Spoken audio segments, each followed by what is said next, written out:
నమస్తే, welcome two times today news bulletin. ముందుగా headlines చూద్దాం. తెలంగాణ భవన్లో బీఆర్ఎస్ నాయకుల ప్రెస్ మీట్.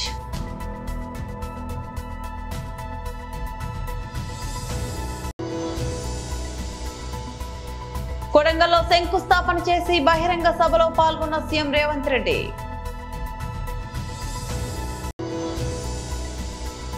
అమెరికా ఆంక్షలు, భారీ డిస్కౌంట్ తో భారత్ కు రష్యా చమరు.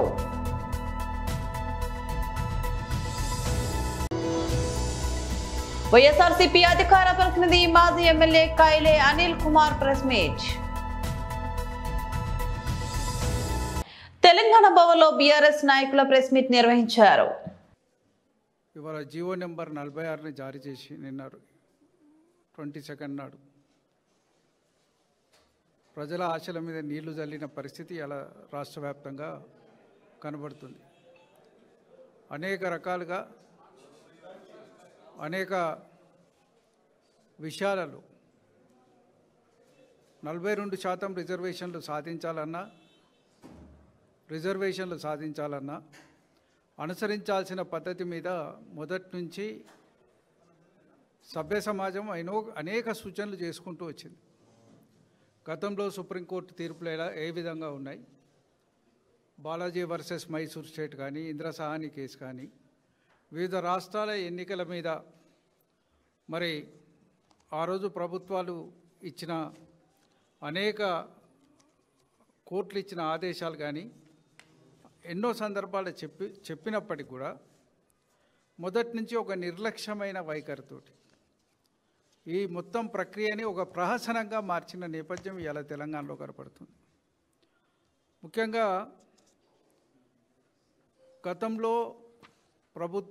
గత ప్రభుత్వం చివరి రోజుల్లో కులగణన విషయంలో ఒక క్యాబినెట్ సబ్ కమిటీని అపాయింట్ చేయడం జరిగింది. ఆ క్యాబినెట్ సబ్ కమిటీ మొత్తం విస్తృతంగా చర్చలు జరిపి ఈ రాష్ట్రంలో కులగణన చేయాలి, దానివల్ల వచ్చే ఫలితాలు ఆయా వర్గాల యొక్క జనాభా ప్రాతిపదిక మీద అందాలన్న సంకల్పం కొద్దీ చేయడం జరిగింది, రికమెండ్ చేయడం కూడా జరిగింది. దాని కంటిన్యూషనే నూతనంగా ఈ ప్రభుత్వం ఏర్పడ్డ తర్వాత 4/2/2024 నాడు క్యాబినెట్లో కులగణనని చేపట్టాలని తీర్మానించడం జరిగింది. దానికి వారు చెప్పుకుంటే ఇలా అభయస్థం హామీ, కామారెడ్డి డిక్లరేషన్ అని కూడా చెప్పుకోవచ్చు, మాకెవరికి అభ్యంతరం లేదు. సరే, దానికి అనుగుణంగా 16/2/2024 నాడు కూడా ఒక సమగ్రమైన తీర్మానాన్ని చేయడం జరిగింది. దాదాపు 7 నెలల పాటు ఏ కార్యక్రమం లేదు. తిరిగి 6/9/2024 నాడు జీవో నెంబర్ 199 ద్వారా బీసీ కమిషన్ని అపాయింట్ చేస్తూ ఒక జీవోని జారీ చేయడం జరిగింది. బీసీ కమిషన్ జీవోలో 2 కీలకమైన అంశాలు కూడా ఉన్నాయి. బీసీ కమిషనే కాకుండా ఈ బీసీ కమిషన్నే డెడికేటెడ్ కమిషన్గా కూడా చేస్తూ ఒక ఆదేశం ఉంది అందులో. అదేవిధంగా ఈ డెడికేటెడ్ కమిషన్ బీసీ కులగణన చేస్తుందని ఉన్నది. అది సరైనది కాదు. యాక్చువల్గా వీరు ఏదైతే అసెంబ్లీలో తీర్మానం చేసినారో ఆ తీర్మానానికి భిన్నమైంది అది. దీని మీద కూడా సమాజం నుంచి వ్యతిరేకత వచ్చింది. సమాజం అంతా కరెక్ట్ కాదని చెప్పింది, మార్చుకోమని చెప్పింది, అయినా వినలేదు. చివరికి రిప్రజెంటేషన్లు ఇచ్చిన తర్వాత కొద్దిమంది కోర్టుకు కూడా వెళ్ళడం జరిగింది. కొడంగల్లో శంకుస్థాపన చేసి బహిరంగ సభలో పాల్గొన్న సీఎం రేవంత్ రెడ్డి. కొడంగల్ శాసనసభ నియోజకవర్గ అభివృద్ధి కార్యక్రమాల ప్రారంభోత్సవాన్ని ఏర్పాటు చేసి ఈ కార్యక్రమంలో మీ వాడు, మీ కుటుంబ సభ్యుడు మీరు అండగా నిలబడి ఆశీర్వదించి కొడంగల్ శాసనసభ్యుడినే కాదు తెలంగాణ రాష్ట్రానికి ముఖ్యమంత్రిని చేసి ఈనాడు ప్రజాపాలనను అందించడానికి అండగా నిలబడి ఈరోజు ఈ ప్రాంతంలో 70 సంవత్సరాలుగా సమస్యలు పరిష్కారం కాకపోను 70 సంవత్సరాల నుంచి ప్రజలు ఎదురు చూసిన రోజులను గుర్తు చేసుకొని వాటన్నిటిని పరిష్కరించడానికి నాతో పాటు ఉమ్మడి మహబూబ్ నగర్ ఇన్ఛార్జ్ మంత్రివర్యులు దామోదర్ రాజ నరసింహ గారిని మన ప్రాంతం వాడు ఎన్నో సంవత్సరాలు ఎమ్మెల్యే కావాలని 3 దశాబ్దాలు ప్రజా జీవితంలో పదవి వచ్చినా రాకపోయినా ప్రజలకు అందుబాటులో ఉండి ఈనాడు మొదటిసారి శాసనసభ్యుడై రాష్ట్ర మంత్రిగా కొడంగల్ నియోజకవర్గానికి విచ్చేసిన వాకిటి శ్రీహరి గారు, అదేవిధంగా మిత్రులు మన పక్క నుండే శాసనసభ పరిగికి ప్రాతినిధ్యం వహిస్తున్న మిత్రులు రామ్మోహన్ రెడ్డి గారు, తాండూరు శాసనసభ్యులు మనోహర్ రెడ్డి గారు, అదేవిధంగా హరే రామ హరే కృష్ణ సంస్థకు సంబంధించిన అక్షయ పాత్ర ఈనాటి మధ్యాహ్న భోజన పథక ప్రారంభోత్సవానికి విచ్చేసిన స్వామీజీలు, వేదిక మీద ఉన్న పరిగి తాండూరు కొడంగల్ శాసనసభ నియోజకవర్గానికి సంబంధించిన వివిధ ప్రజాప్రతినిధులు, పెద్దలు గురునాథ్ రెడ్డి గారు, ప్రాణ సమానులైన వేలాది మంది ఆడబిడ్డలు ఇక్కడికి వచ్చి అండగా నిలబడి ఆశీర్వదించడానికి వచ్చినందుకు మీకు అందరికీ మనస్ఫూర్తిగా ధన్యవాదాలు, కృతజ్ఞతలు తెలియజేస్తున్నా. ఏ ఇంట్లో ఆడబిడ్డ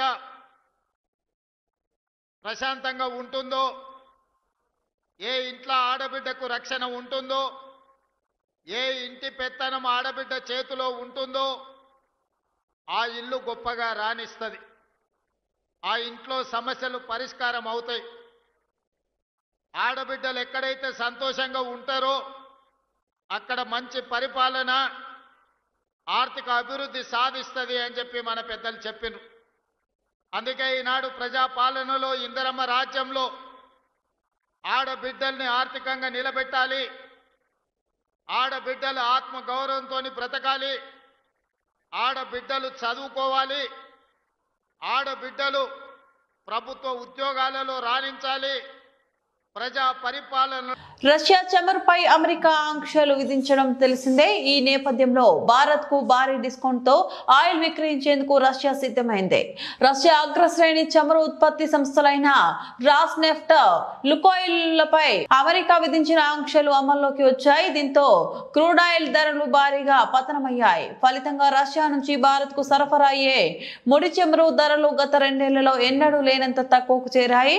అమెరికా అధ్యక్షులు రష్యా చమురు వ్యాపారంపై తీవ్ర ప్రభావం చూపాయి. దీంతో రష్యా ప్రధాన చమురు ఊరల్స్ ను డెలివరీ ఆధారంగా బ్రెంట్ ముడి చమురు కంటే బ్యారెల్స్ కు $7 వరకు తగ్గింపుతో భారత రిఫైనరీలకు అందించేందుకు రష్యా సిద్ధమైంది. ఆంక్షలు లేనప్పుడు ఈ తగ్గింపు $3గా ఉండగా ఇప్పుడు 2 అయింది. తాజా తగ్గింపు ధరతో వచ్చే చమురు డిసెంబర్ నెలలో లోడ్ అయ్యి జనవరిలో భారత్ కు చేరే అవకాశం ఉంది. 3 ఏళ్ల క్రితం ఉక్రెయిన్ పై రష్యా యుద్ధం ప్రారంభించిన తర్వాత నుంచి తక్కువ ధరల కారణంగా రష్యా చమురును భారత్ కొనుగోలు చేస్తుంది. నవంబర్ 21 నుంచి అమెరికా ఆంక్షలు అమల్లోకి రావడంతో భారతీయ రిఫైనరీ రష్యా చమురు ఆర్డర్లను కొంతకాలం నిలిపివేశాయి. ఈ వారంలో ఊరల్స్ చమురు ధర భారీగా తగ్గడంతో భారత రిఫైనరీలు తిరిగి కొనుగోలు చేసేందుకు మొగ్గు చూపాయి. ఆంక్షలు లేని సంస్థల నుంచి చమురు కొనుగోలుకు సిద్ధమయ్యాయి. తాడపల్లిలోని పార్టీ కేంద్ర కార్యాలయంలో వైఎస్ఆర్సీపీ అధికార ప్రతినిధి మాజీ MLA కైలే Anil Kumar press meet నిర్వహించారు. నిజంగా రైతు రోడ్డు మీద కూర్చుని కన్నీటి పర్యంతం అవుతా ఉన్నారు. కుటుంబాలు రోడ్డు మీద కూర్చుని కన్నీటి పర్యంతం అవుతా ఉన్నారు. వాళ్ళు ప్రభుత్వం నుంచి వాళ్ళకి సాయం చేయకపోగా ప్రభుత్వం నుంచి ఇంకా బ్లాక్మెయిల్ చేస్తూ మధ్యలో దళారులను ప్రోత్సహిస్తూ ఈరోజు ధాన్యం పండించిన రైతుల పరిస్థితి అగమ్య గోచరంగా ఉందని చెప్పి మీ ద్వారా తెలియజేస్తూ ఉన్నాం. నిజంగా ఈ మధ్య తుఫాన్ వచ్చింది. తుఫాన్ వచ్చినప్పుడు ప్రభుత్వం యొక్క బాధ్యత ఏంటంటే వాళ్ళు ఎంత నష్టపోయారు, వాళ్ళు నష్టపోయిన దానికి పరిహారం ఇవ్వాలి, శాస్త్రీయంగా ఎన్యూమరైజేషన్ చేయాలి, వాళ్ళకి ప్రభుత్వం నుంచి ఎంత సాయం చేయగలుగుతామో ఒక భరోసా ఇవ్వాలి, రైతుని దగ్గరకు చేర్చుకోవాలి. కానీ ఈ రోజు వరకు ఈ ప్రభుత్వ పెద్దలు ఎవరూ కూడా పంట నష్టపోయిన దానికి పరిహారం ఇంత ఇస్తామని కానీ మేము మీ విధంగా ప్రభుత్వం నుంచి మేము మీకు ఆదుకుంటామని చెప్పి ఒక్క మాట చెప్పిన పరిస్థితులు కూడా లేవు. ఆ ఎఫెక్టు ఏ విధంగా పడతా ఉందంటే, ఇప్పుడు కోతలు స్టార్ట్ అయ్యి దాదాపుగా 10 రోజులు కావస్తూ ఉంది. ఈ 10 రోజుల్లో దాదాపుగా ఒక 30% మొత్తం పంటలో 30% ఇప్పటికే కోతలు ఈ మిషన్ కోత ద్వారా కోసారు. అంటే ఇప్పుడు ఈ పరిస్థితి చూస్తే మీరు ఎన్యూమరైజేషన్ చేసిన దానికి ఇప్పుడు పంట దిగుబడికి ఎక్కడ కూడా పొంతన లేకుండా కనపడతా ఉంది.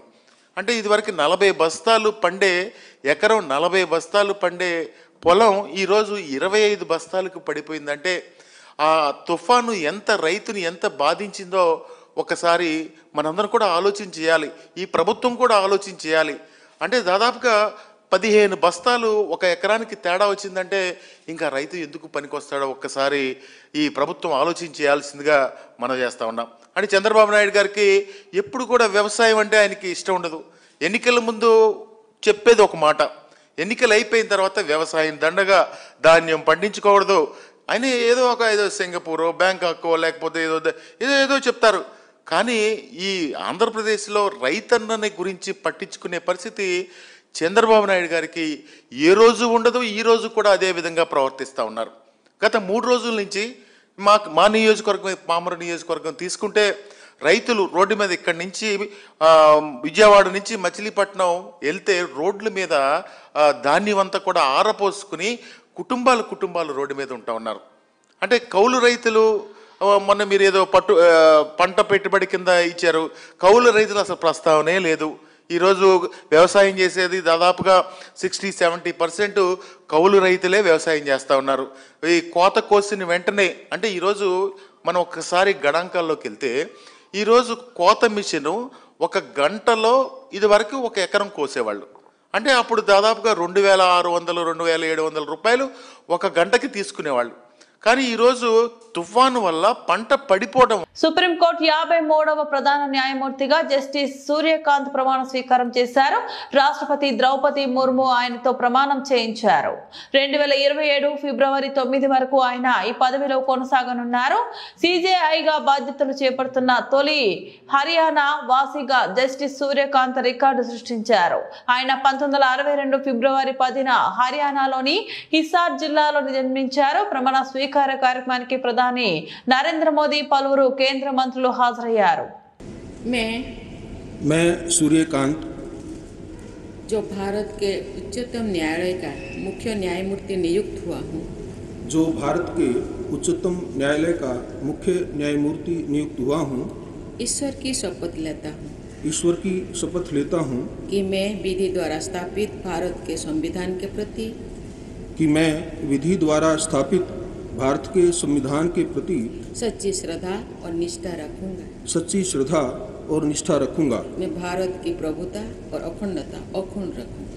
मैं भारत की प्रभुता और अखंडता अक्षुण्ण रखूंगा तथा मैं सम्यक प्रकार से और श्रद्धापूर्वक तथा अपनी पूरी योग्यता ज्ञान और विवेक से तथा मैं सम्यक प्रकार से और श्रद्धापूर्वक तथा अपनी पूरी योग्यता ज्ञान और विवेक से अपने पद के कर्तव्यों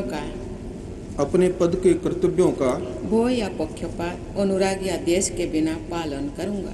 भय या पक्षपात अनुराग या द्वेष के बिना पालन करूंगा तथा मैं संविधान और विधियों की मर्यादा बनाए रखूंगा तथा मैं संविधान और विधियों की मर्यादा बनाए रखूंगा।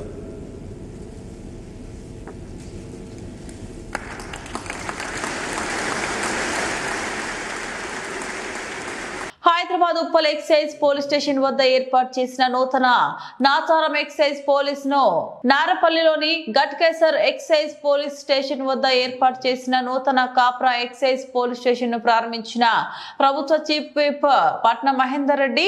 ఈ సందర్భంగా చీఫ్ విప్ పట్నం మహేందర్ రెడ్డి మాట్లాడుతూ ఈ రోజు రాష్ట్ర వ్యాప్తంగా 14 ఎక్సైజ్ పోలీస్ స్టేషన్ కార్యాలయాలు ప్రారంభించడం జరుగుతుంది. ఉమ్మడి రంగారెడ్డి జిల్లా వ్యాప్తంగా 9 ఎక్సైజ్ పోలీస్ స్టేషన్లు ప్రారంభించడం జరుగుతుంది. కొన్నింటికి ల్యాండ్ అలాట్మెంట్ జరగలేదు. రెంట్లో పోలీస్ స్టేషన్ కార్యాలయాలు కొనసాగుతున్నాయి.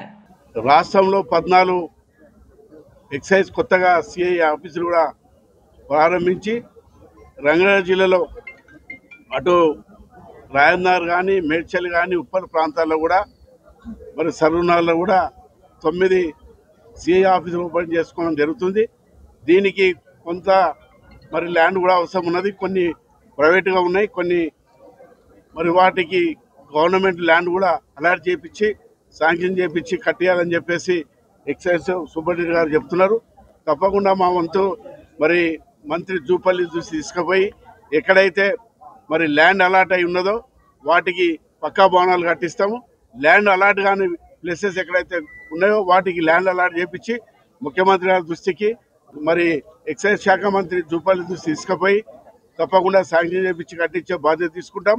అదేవిధంగా కల్తీ విషయంలో కూడా ఏదైతే డ్రగ్స్ కానీ గంజాయి అయితే వాడుతున్నారో మరి విద్యార్థులు కూడా చాలా చోట్ల కూడా మరి దీనికి అలవాటు అవుతున్నారు. కాబట్టి వీటిని అరికట్టవలసిన బాధ్యత ఎక్సైజ్ సూపరింటెండెంట్, ఎక్సైజ్ మరి సిఐల ఎస్ఐల మీద ఉంటుంది. కాబట్టి వాళ్ళకు కూడా మేము కోరుతున్నాము.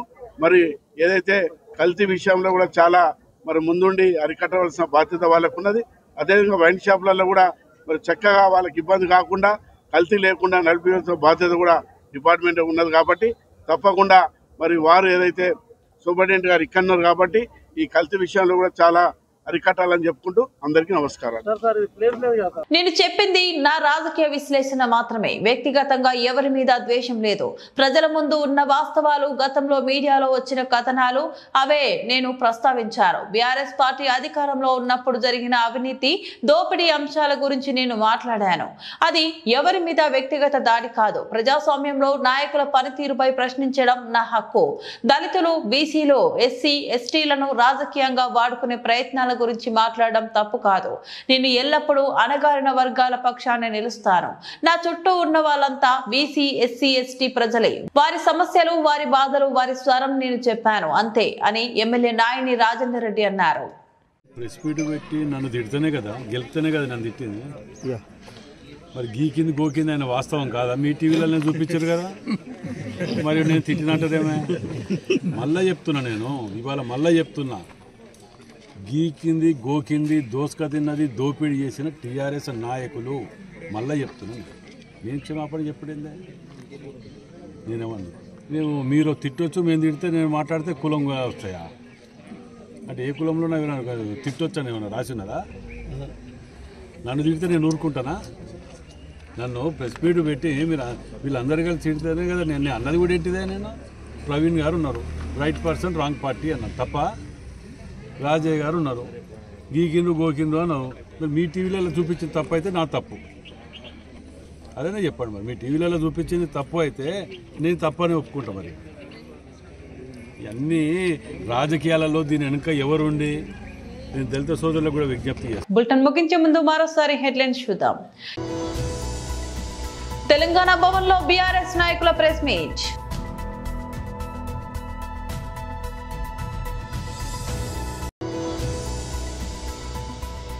కొడంగల్లో శంకుస్థాపన చేసి బహిరంగ సభలో పాల్గొన్న సీఎం రేవంత్ రెడ్డి.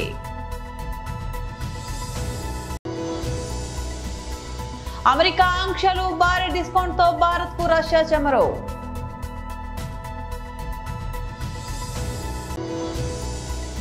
వైఎస్ఆర్సీపీ అధికార ప్రతినిధి మాజీ MLA కైలే Anil Kumar press meet.